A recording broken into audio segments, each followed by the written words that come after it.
are you listening to? Straight Talk with Kim and Carolyn. All right.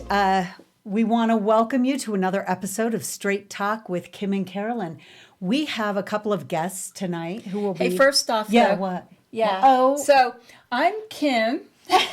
This is true. I'm Kim. Yeah, you know what? This is Kim got us cups. She's Kim and I'm Carolyn. And so for those of you who are just listening, you can't see our beautiful new tumblers, but you can differentiate between our voices. And I'm the brunette. Yeah, and I'm the blonde.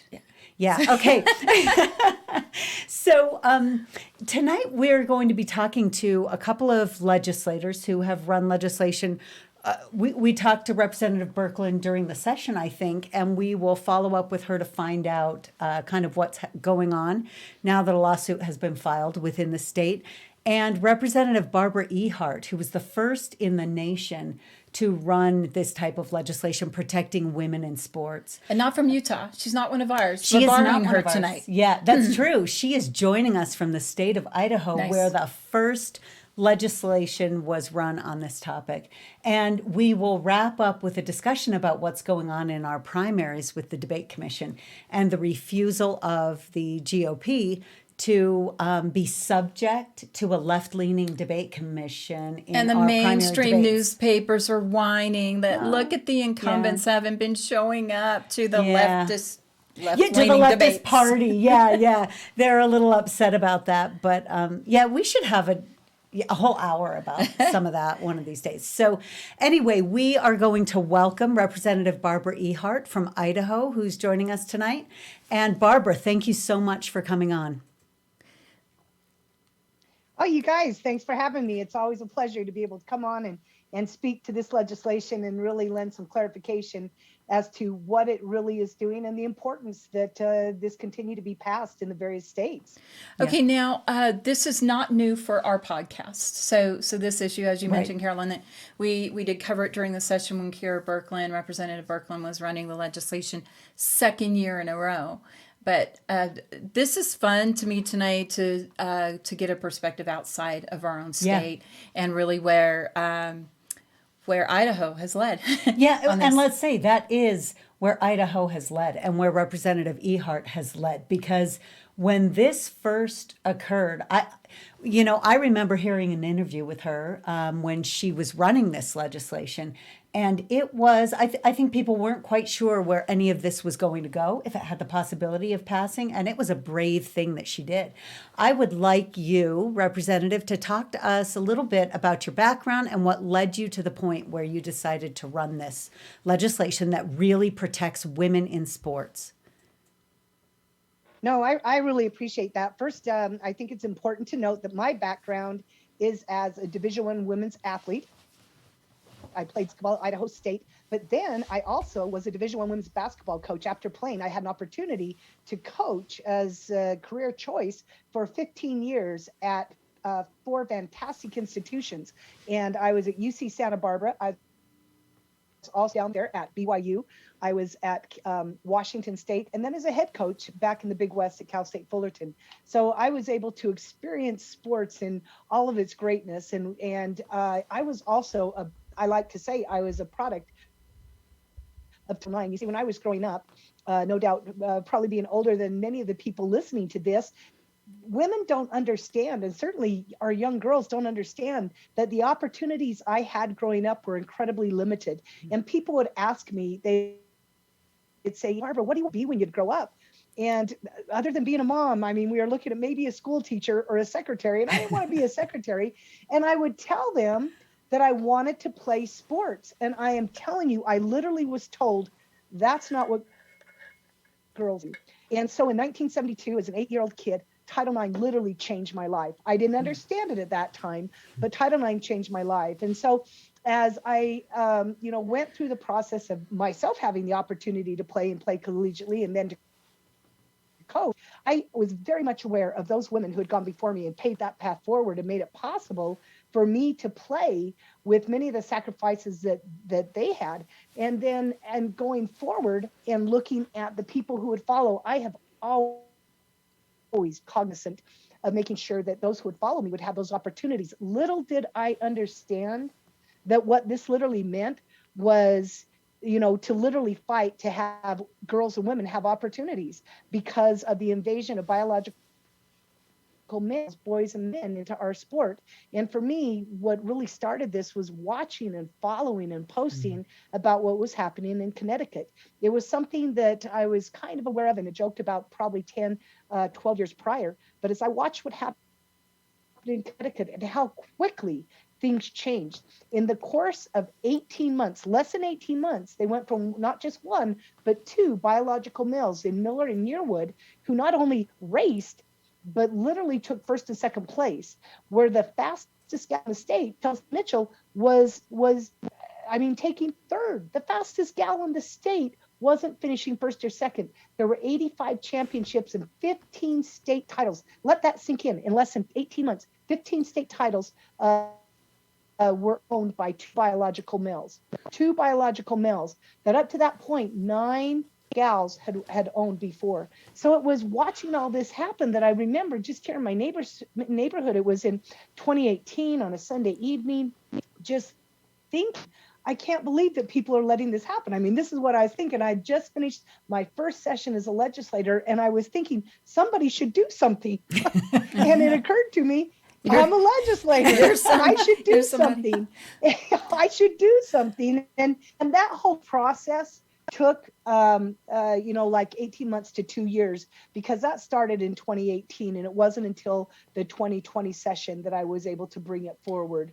And there was a lot of work and a lot of time spent in between there trying to, find people who could help me. No, I turned to like 15 different pro-family groups looking for language, looking for help. There had been nothing like this, nothing. People think that because Alliance Defending Freedom had helped, that somehow I was carrying their bucket of water. Actually, they were one of the groups I turned to originally. They had nothing. They were of no help. It was another pro-family group that had actually initially helped me. And then I had gone back to Alliance Defending Freedom, and they were able to help with some of that legislation. But in the course of bringing that forward, yes, I know people are like, this is a problem or a solution in search of a problem. And that simply wasn't true, because I could see how quickly everything was changing, both at the professional and collegiate level and the high school level.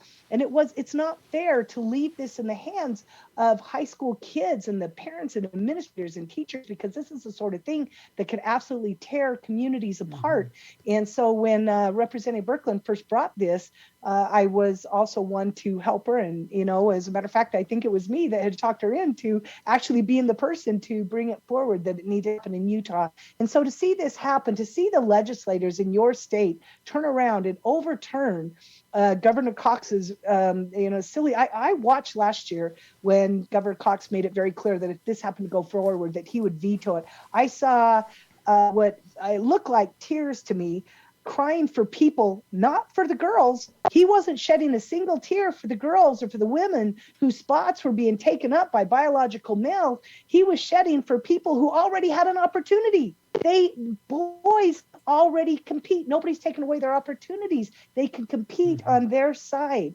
But taking away a girl's opportunity, something that when you look at 95% of the CEOs are former athletes, don't tell me that it doesn't matter if a girl has an opportunity to compete. She doesn't have to be the one competing for a championship. Sometimes people are talking about scholarships and things like that. I'm also sticking up for the girls that are just number 12, the last person on the basketball team that barely makes it. It can change her entire life outlook. That's the person I'm also there standing up for. Don't take away our opportunities. Now, I probably went on far too long to give you more of insight into, what really had brought this about. But it was literally just walking on a Sunday evening thinking, gosh, somebody should do something, and realizing I was really the perfect person with my being in athletics, having been a collegiate coach. As a matter of fact, I'll tell you one other thing that's kind of fun. But if you were walking around our Idaho state legislature or legislative body, my fellow colleague, now obviously those staff and that can't do it, but my fellow colleagues call me coach. So it's kind of fun, as I go, and I'm known as coach. So, yeah. So to your point, going back to, what did you say, 1972? So we're 1972 was when Title IX was passed. Okay, so I think we're probably fairly close in age, and But, you have now little boys playing on the basketball court, and you can ask them, what do they want to be when they grow up? And they'll name any number of basketball heroes and iconic figures. And that is possible. That's possible for them. And that these kids will shoot hoops forever because they also know that it can be a ticket to a whole different life. And in some cases, even saving lives and taking them out of maybe poverty and dangerous neighborhoods and things like that. So sports has been a real moving opportunity for a lot of boys, but look how short-lived it was for girls. Mm-hmm. Short-lived. I mean, I remember as a kid, I don't even know if I could have said many female athlete names. I remember Billie Jean King, yes. And some of the gymnasts, Dorothy Hamill. Yeah, I mean, there were just very few, but you're aside from your Olympic competitors, but sort of in mainstream, iconic, competitive professional sports, it didn't really exist. And what a short window of opportunity women had, and now it's disappearing so quickly. Right now, this past week, the Matt Walsh "What is a Woman" documentary came out, and I don't know if you had the opportunity to see that yet. No. But there's one line close to the end where I believe she was a psychologist, and she said she says that she thinks in almost no time that we will have two main sports competitions: trans sports and men's sports. But there is, quickly receding and disappearing the ability for women to compete. And even one of the commentators on the pro side of biological men competing in women's sports said, oh, it's still women. It's still women winning all the top spots. They're just trans women, and completely miss this point. So, at what point do the girls who have no shot at competing against a biological male, do the parents stop pushing it, stop investing? When do the girls become discouraged when they no longer have females to look to as iconic athletes?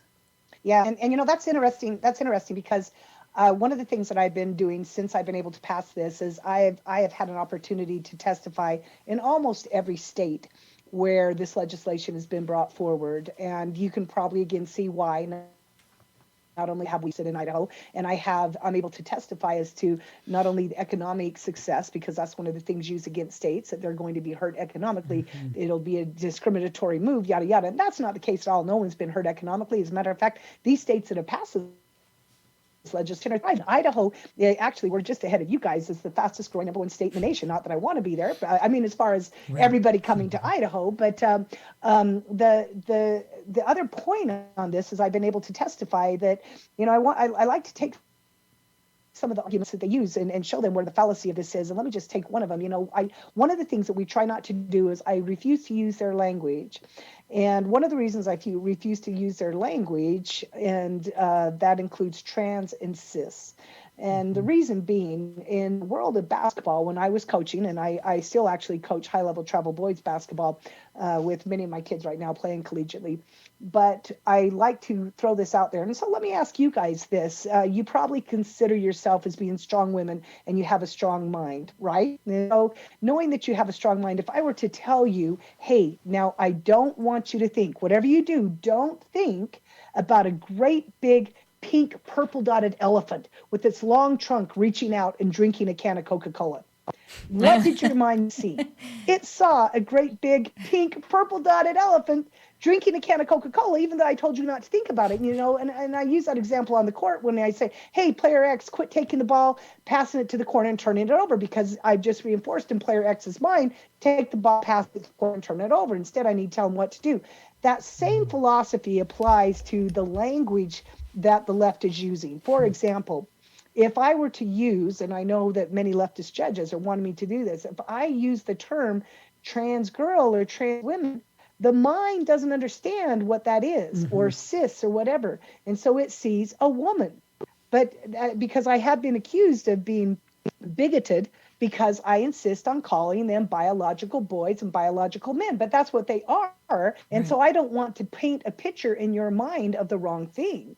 And so what the left wants us to do is say, hey, we have a cis right here and we have a trans right here, and you can be a woman either by being a cis woman or a trans woman, and that either one can be woman. No, you can't. No, I am a woman. I am not some other adjective used to the woman, and you are a male. There's just matter of factly one or the other. And in my testimonies too, some of the time what I'll do is I'll say, I'll explain to them that if you have a basketball team, we'll use it like a high school basketball team. If you're willing to allow just one biological male to make that team, now you're supposing that, hey, it's just one young man, just one biological male that doesn't quite feel good with themselves, and they're displacing a gal on the team that'll probably get cut next year. Okay, I grant you that, though I don't think that's right because she still misses out on her opportunities.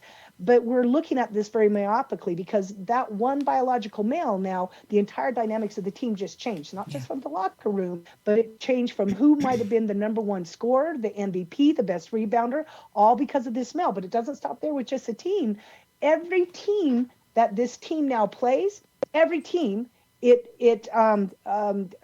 recreates who's going to be guarding, who's going to be, the best player on the floor, who will guard this biological male. And then I tell them, if you're willing, though, to put just one biological male on the team, you have to be willing that if 12 biological males tried out for that girls' high school team and they were all better, that you would have to allow for all 12 biological males to make the team. And then the question really is, like you were mentioning, where do all the girls go now? Yeah. And so I really do believe that this is the kind of issue because the parents are starting to understand that they are willing to fight back because it isn't right.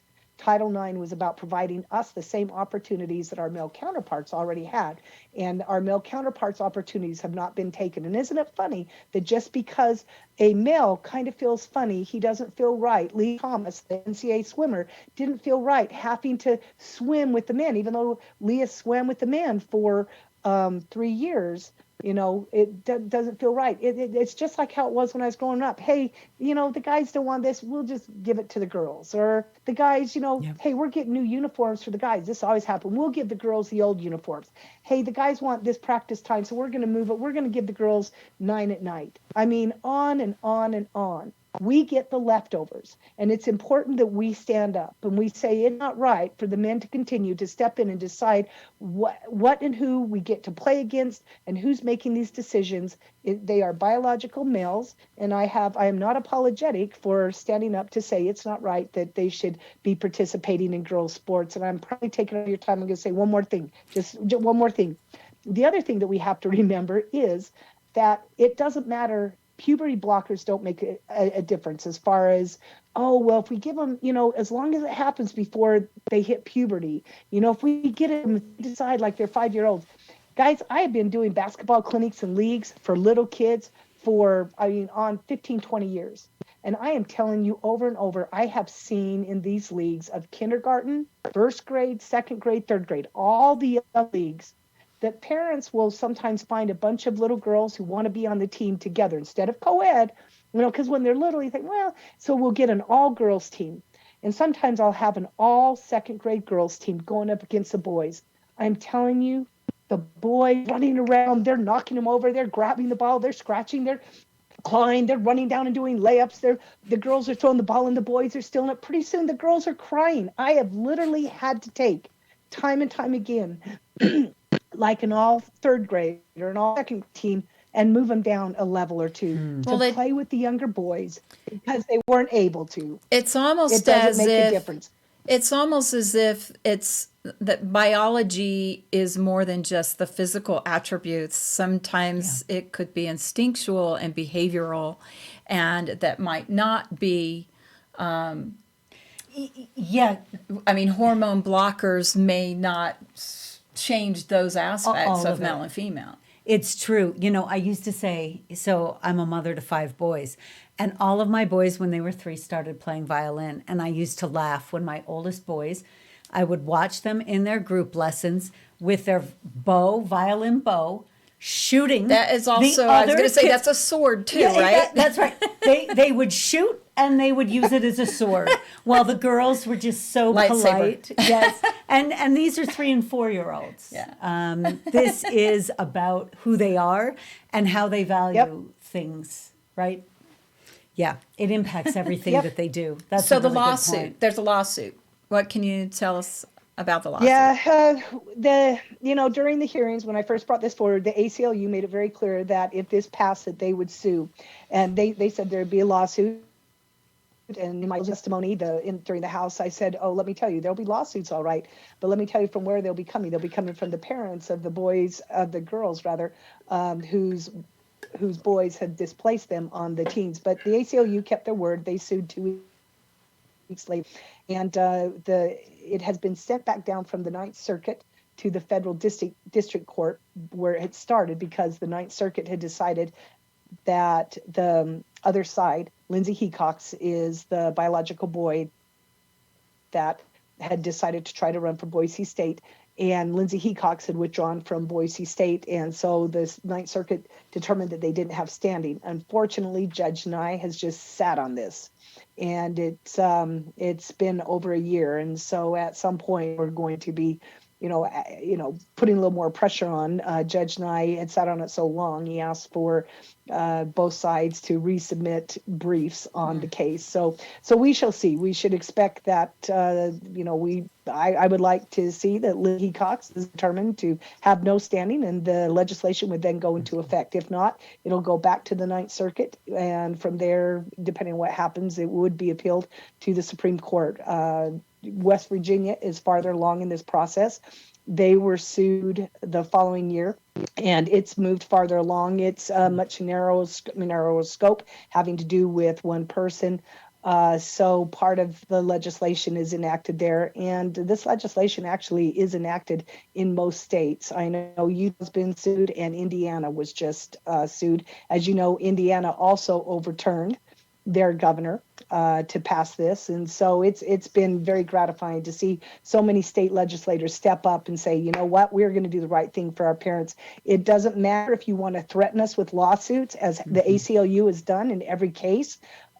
Because we need to do what's right, not because we're worried about what the ACLU might do, but because it's the right thing to do. And when you have an administration like the Biden administration that's absolutely corrupt and has decided us as women, we're 50% of the population, and to determine that we don't matter, and then to see the standard for women and females to be held up as a biological male, there's something wrong with that. And so parents in Utah, those listening to this, hey, applaud your legislators. They did a very brave thing. They did the right thing. It doesn't mean that somehow we're not being accepting. We're being very accepting, and we're telling them that, making it very clear. This is the part that I think is really fair. We're making it very clear to any parent of a biological male that wants to identify differently that if this is something you want to do, you want to participate in sports, you have to continue along this line. You know where the rules are now. You know what that line is. So if you want to participate, otherwise, there are a lot of other things that you can do. You can be part of VAN, you can be part of the rec center, a lot of other ways that you can go. But in Utah, K through 12, they honor our girls, and I appreciate that. Yeah. So one quick question as we finish up. How many states have passed this type of legislation at this point? 18 states have passed it, and we're waiting to see. Now, other legislators have legislative body has also passed it, but governors have vetoed it, such as Pennsylvania, Kansas. But right now, it looks like it will also pass in Louisiana. The uniqueness of Louisiana is that it will be very bipartisan. Louisiana is one of those very unique states, and last year when they passed it, the legislature failed to override it, I think, by 2 votes. I was on with a number of the Democrats, and I think they're expecting things from their governor that maybe they didn't get, because this year they have strong veto proof on both sides of the House and the Senate. Great. Just so like we could be at 19 states by the end of this year. Excellent. Nice. Thank you so much, Representative Ehardt, for joining us to talk about this, and for all the work that you've done to protect women in sports throughout this country, and being the brave first one to stand up and do that. Thank you, guys. Thanks for having me on. I appreciate the opportunity to speak about this too. Yes, absolutely. It was a pleasure. Bye-bye. Bye. So we will be joined now by Representative Kira Birkeland, the Utah version of Representative Barbara Ehardt. Controversial figure. Yeah, she And is. target. Yeah. Like, I don't know. There are those legislators who get elected and then they just sit around hoping to stay quiet so that they can win each election with ease, not wanting to do anything too controversial or stir things up. Yeah, that's not Representative Birkeland. But anyway. But a similar path, though, and similar life things with Representative Ehardt. Yeah. In that Yeah. Kira has grown up as an athlete, coaches, Yes. refs, all of those things. So, so together they have that perspective of Yeah. being women in sports, trying to inspire, motivate, grow women, girls in sports. Yeah. And so very natural for them to step into this space when one thing that Representative Ehardt mentioned was that she didn't see this coming 2 years ago. Did you? No, not really. I mean, I thought we should prepare ourselves for what may come down the road. I didn't see it being here today. Yeah. Do you know, I actually had a conversation with a lobbyist who told me that there are only 4 individuals in the state who are biological males who want to play on girls' sports teams. So we just need to let it go. And we can deal with it if and when it becomes a big problem. It's not really appropriate to deal with it when it's 4. Give us your thoughts on that, Representative. Well, I think that's the very passive way. And sure, there's lots of passive people in our state and in politics, but I believe we're better suited to have people who want to lead out, who want to get in front of things.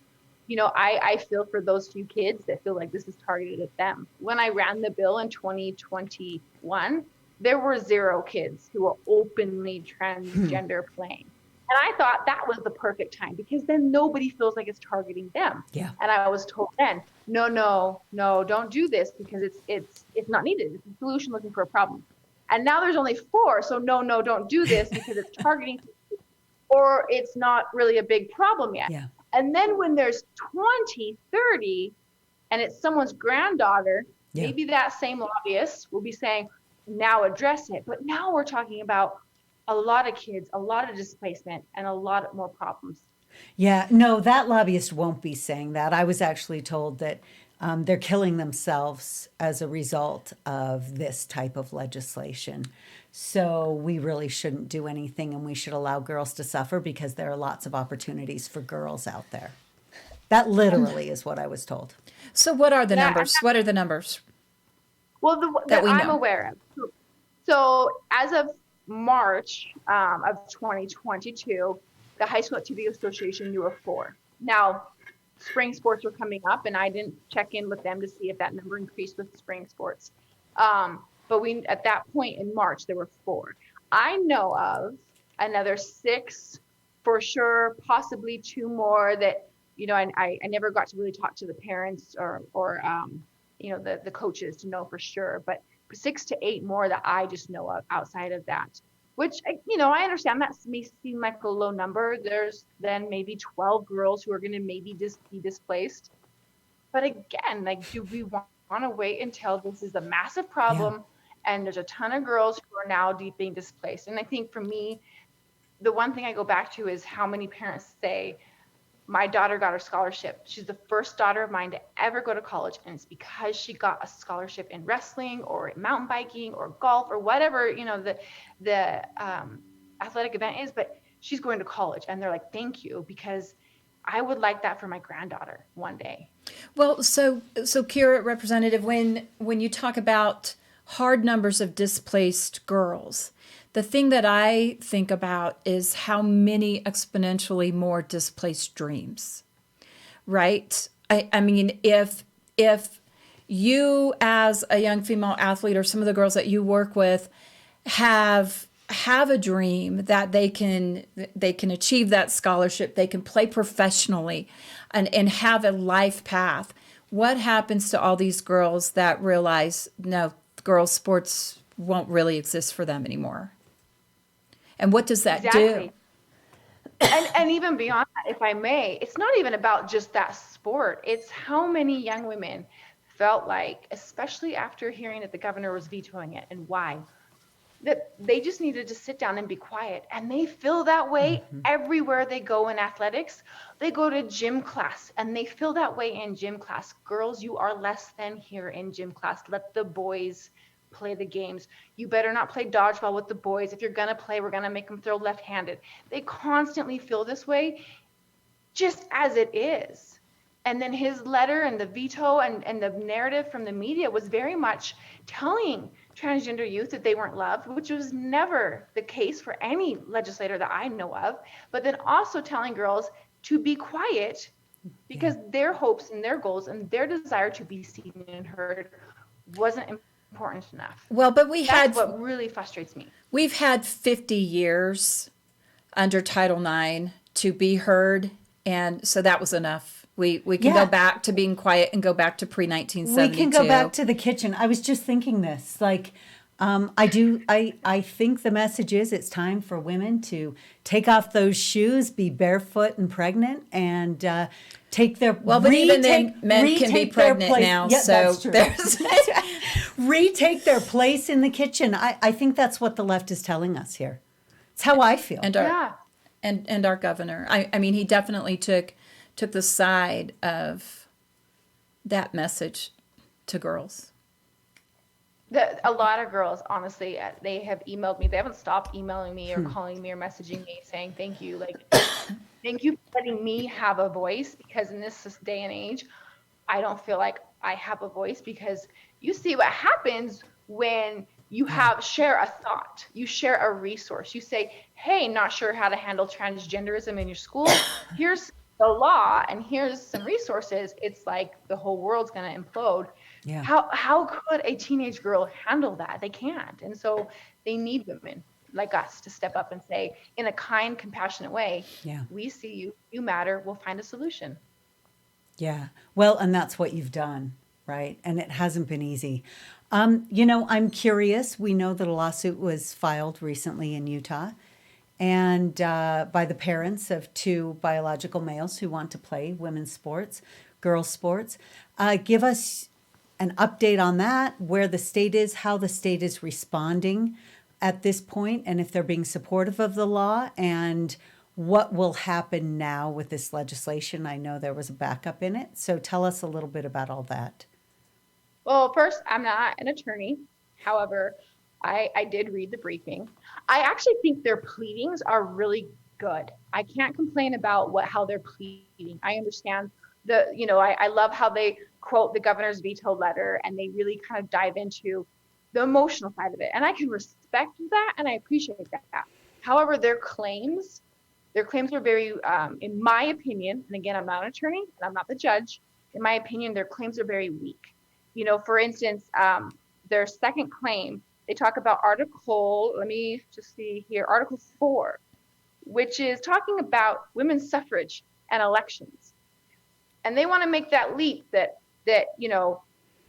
what we did for women's suffrage and elections is relevant and should be to a biological male playing women's sports. Wow. For equal access. I mean, that's honestly their strongest claim, in my opinion. The third claim is about due process, and that's very standard. The first claim is all about a law being neutral in all of its operations. But, to me, the biggest leap they made, which was super strong as far as it actually talks about equal access and everyone being equal under the law.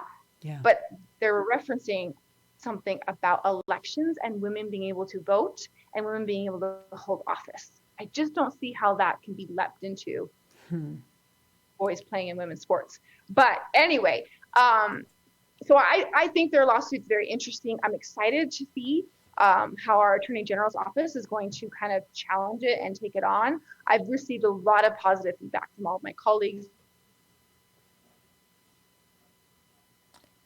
I think for the governor or the executive office in that capacity, but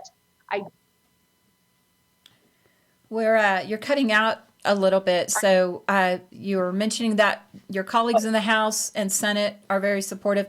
Your bill took my colleagues in the House. And your bill took a sharp right turn when it hit the Senate at the end of the session, ended up a better bill, I think, than the one that passed the House and then was eventually vetoed. So are you proceeding down the same line as the Senate version of that? Yes, correct. So that it's the ban, and then if the judge for some reason chooses to put a stay on it or enjoin it, so we can't do the ban, it would go into the commission form, which would, I think, be at least a acceptable guardrail. So what about our State Attorney General, Sean Reyes? Have you had conversations with him? I've not spoken to Sean himself, our Attorney General. I have spoke to those in his office. I can't really say that, their job is to defend Utah law. Right. Great. Okay. Yeah, and you have no inside scoop on how, when, how long this is all going to take? I unfortunately don't. Okay. Wills of Justice. Have you seen the Matt Walsh documentary, What is a Woman? I haven't yet. Not yet. I need to get my subscription. Okay. Yeah, Kim watched it, I think yesterday, right? And I haven't yet watched it. But I do often kind of struggle with this question, this idea that, we separated sports and we separated restrooms based on biological differences. That is the reason we did that. And then we had some people in our society come in and say, well, biology is different from gender, or sex is different from gender. So we're going to separate those out. And a portion of our society accepted that as truth. I struggle with that because you're going to have to explain what gender actually is then, other than a feeling. And now it seems that we're putting them back together, and gender can overtake biology and replace biology according to current definitions. And it's throwing everything out of whack, because if we want to accept that they are different, then it seems to me that there should be no reason for gender to be the guiding force in determining where somebody plays, because biology was the whole reason that we separated in the first place. Right? What am I missing here? Right. No, you're on point. I'm very fascinated by where but fearful as well. Well, if we can't find it, and the whole documentary centered on trying to answer that question, and Matt Walsh could not get the people on the other side of this debate to answer what is a woman, and they would say, inevitably, everybody interviewed, well, someone who identifies as a woman or feels that they're a woman. Okay, then what does that mean? Well, that means it's someone who identifies. And we're back to stereotypes at that point, which is also something that we were told to remove, right? Stereotypes are bad. You can be whatever you want to be. There are kind of no restrictions and guardrails on who you are as a person based on your sex or your color or your, whatever. And now suddenly, if you are a biological male who wants to wear high heels, we've decided that you are a woman. Well, that is so stereotypical, right? And it really kind of throws everything into this bizarre realm where nothing is consistent and nothing makes sense, which I think is the point. I haven't seen that documentary, but I have a feeling that's the point. Nothing can be defined because everything contradicts everything else that is being said. And so language matters and definitions matter, which is why Matt Walsh, centered it on the question, because what does the word mean? And I'll never forget, several years ago, one of our Utah Supreme Court justices, John Pierce, he had just been appointed and confirmed as a judge sometime within that year. And I had a fairly intimate breakfast with him where we just had this opportunity to ask him questions, and he gave a quick little speech. But in his speech, he remarked that he had been studying as much as he could. He was poring over as many of the documents, news articles, journals, books, periodicals, articles, anything that he could get his hands on from the Utah founding period. And so I asked him, I said, why have you chosen to do that? And I don't know his ideology. I don't know if he's left, right, Republican, Democrat, didn't matter. He's one of our Supreme Court justices. And he said, I do that because your understanding of language and ideas have to anchor to something, because words can change and context can change and circumstances can change. And so you have to root and anchor to something. And what we do in our country is we look to our founding documents, the Constitution. But not just that, but what did the Constitution mean at the time it was written? Yeah. And that so impressed me that he said, you've just got to find, and I'm probably paraphrasing, but find the anchors of meaning to when those words were originally put on paper. And so as we have evolved as a society and a country, and we had Title IX come about in 1972, that looked to anchor and provide protections for women as we have understood these things for 200 plus years. No. For thousands upon thousands upon thousands of years. But in the legal jurisprudence, Okay. in 200 plus years, give and you a that. constitutional meaning, our founders knew what a woman was. I'm Yeah. pretty sure. And- We could and ask Abigail Adams. I'm but, guessing that most of them were not even biologists. Oh, yeah, probably not any biologists there. But this is the problem that we have now, is if words can take on Have no whatever meaning. meaning or no meaning at all. Yeah. And then how do you go back to Title IX and say, we're supposed to protect women in sports? Well, but if we don't know what a woman is, Yeah. and a That's- Supreme Court justice candidate who cannot define what a woman Yeah, is that's because a little she's not a dangerous. biologist. That's dangerous. So, any parting words for us, Representative Birkeland? No, I appreciate your guys' comment, because that's certainly a concern that a lot of women have right now. It's just, we do not want to see women erased. Womanhood matters. Women matter. What we can do, what we provide to this state and this nation and this world, it needs to matter. And so we need to stand up and be proud to be women and claim what a woman is. Yeah, that's I'm proud to great. be a woman. Yeah, we should not sit down and shut up on this one, certainly. So thank you for the work that you have been doing and continue to do. And thanks for joining guys. us. Anytime. Take care. Thanks. Bye-bye. So we have one more topic that we're going to hit on really quickly before we finish up, the debate commission. Yeah, I just want to talk about how there is meltdown over, criticism over these candidates not showing up. But I'll tell you, I have watched, the debate commission has a Facebook page. Tell me why the Utah Debate Commission would need a Facebook page. Yeah, they absolutely shouldn't. Okay, because tell us when your debate is, when they are, and how to tune in. Yep. And maybe how you can find out information about candidates on the lieutenant governor's elections website. Other than that, why do you need a Facebook page? What are you social mediaing if you are the debate commission? Yeah. And this year, not much. Well, go look.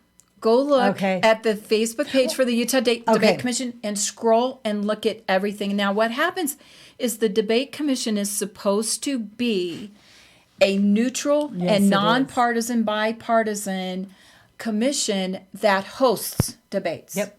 Now, at some point, they're going to pick a moderator, they're going to pick a venue, they're going to pick dates, and then they're going to pick questions. Now, here's my problem. When you go and you scroll through the Facebook page, Okay.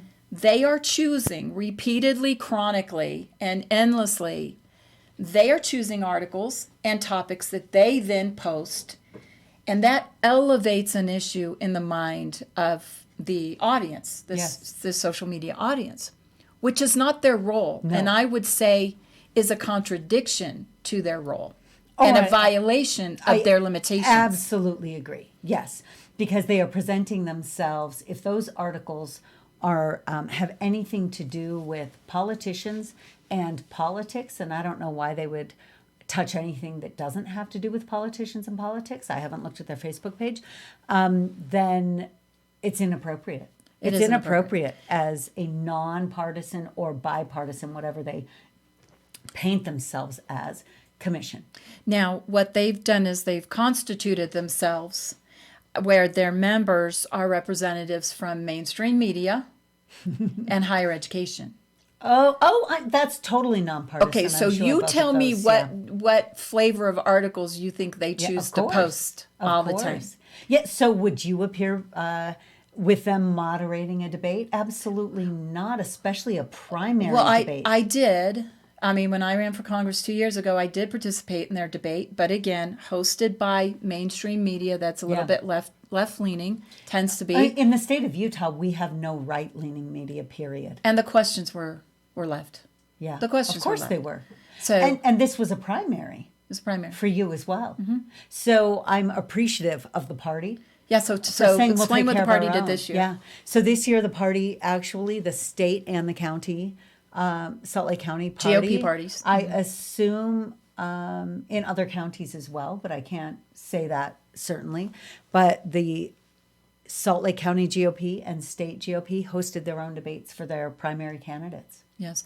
Yeah. And so our state party chair, Carson Jorgensen, said, "Yeah, we're not going to keep doing this. Yeah. We are not going to have our GOP candidates play in your, left-leaning games." And so they put forward some, some contingencies, and the debate commission said no, and so they said, "Then we're not going to participate." And there was an excellent debate for the Senate last week. Hosted by the party. Hosted by the party, with a lot of issues that Republicans care about, instead of in a primary debate, a lot of issues that non-Republicans care about. It was great. But it is a Republican primary. Yes. It makes sense for the Republican Party to host these debates. Absolutely. And be able to address the things that Republicans care about most, and centered in ways to elicit more information about the candidates on those issues that they care about the most. And so the debate commission went ahead and held their Yes, they did. debates. And so the candidates that actually are not official Republican Party candidates, because they did not win the convention. They showed up. And then there's this whining out there about, well, Mike Lee, Senator Lee didn't even show up to debate the person who got 7.7% at convention, and one that got, 11%? Well, that's right. Yes, he had over 70%. They, two of his opponents, one had just over 10 and one had just under 10, a little bit under 10. Right. He debated them already that week. But with the party hosting, the state party hosting, there was no need for him to appear for a debate hosted by a bunch of left-wingers. Like, why would he even do that? He is the party nominee. He showed up, and they showed up for that one because they wouldn't want to disappoint the Republican base, who they are hoping will vote for them in the upcoming primary. But he has no need to go before anybody other than the primary voters.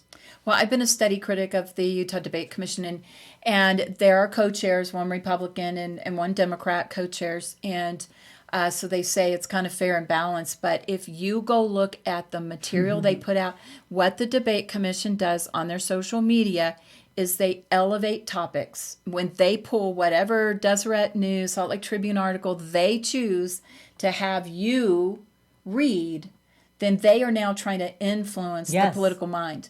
And it's inappropriate. It is, and now we all know if they're putting it on their social media, right? Right. Yeah. And some of the, a lot of the people on that commission are, they're good people that I have, very good relationships with, but it's inappropriate. So I don't know if it's a problem with their staff or it's a problem with the board not managing, but it is inappropriate for this to happen. And I'm so glad the party took a position. And it makes sense for the party to host the primary debates, period. Now, when the general comes around, I don't know what they're going to do with that, because, again, the debate commission is not agreeing to some of the conditions. That's right. And they're reasonable conditions. The parties would like to agree to the debate facilitator. They should be able to, the candidates should be able, especially again in the general, can the Republican side agree to who's going to facilitate and have some agreement on the questions, so they're not just left-leaning questions. And if the answer is no, then I guess Republicans can not show up for the debates, and they are the incumbents. So let it play out as it does. We'll see what the party does. So, you want to finish us Yeah, up? well, thanks again for joining us with Straight Talk with Kim and Carolyn. I'm Kim. I'm Carolyn. And this was a great topic. Please remember to share, like us, follow us, share with your friends, so that if you like what you hear, you can find us wherever you find all your favorite podcasts. And please give us a like and a follow and share. Thanks.